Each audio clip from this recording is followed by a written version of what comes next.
It's day 21 of the war in Israel now, and we're heading north to the border with Lebanon, where Israel faces yet further threats from the Hezbollah terrorist network. But here at a service station, we can see yet another incredible outpouring of support from local people who have started a volunteer group where they're dishing out food and hot drinks, and as they've explained to us, hugs and comfort to soldiers who are on the way to the front line. A lot of the soldiers signed up and left home so quickly they didn't get a chance to bring any food with them. So this place, like many we've seen, providing essential food and drink for them as they head off to war.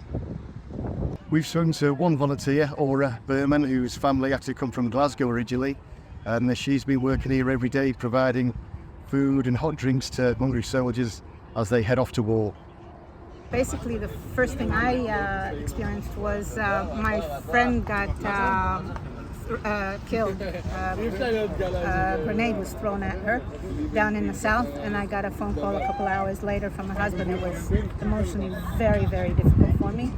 I went into kind of a shock, depression, and everything. But when I realized that the best thing I could do is pull myself together and help the communities, that was the best thing I could do for myself and for everybody else. We had, as a group, as a community, we initiated this stand for the soldiers who just basically got out of their houses and left to help the communities. So we wanted to make sure that they were fed and that they had a good feeling behind them and that the community was behind them.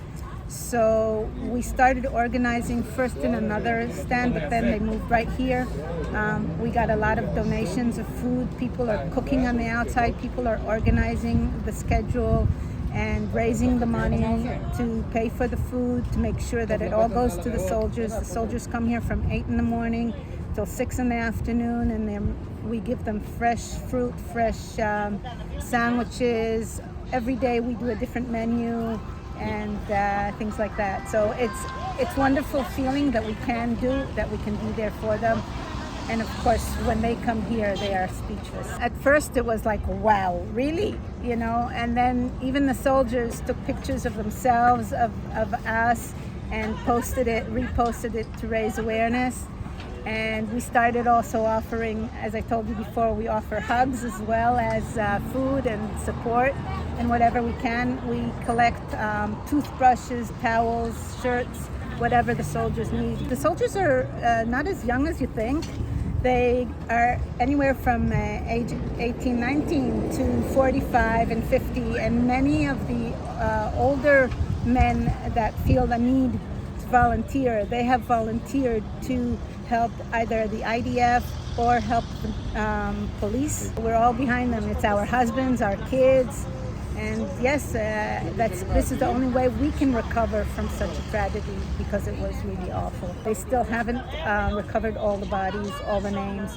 There's still over 200 people missing that we may never know. There's still people in captivity, and we're still hoping that we can release them and bring them home. There's people that experienced the Holocaust and now they're experiencing this. It's not a pretty scene, but here this is a point of light for us.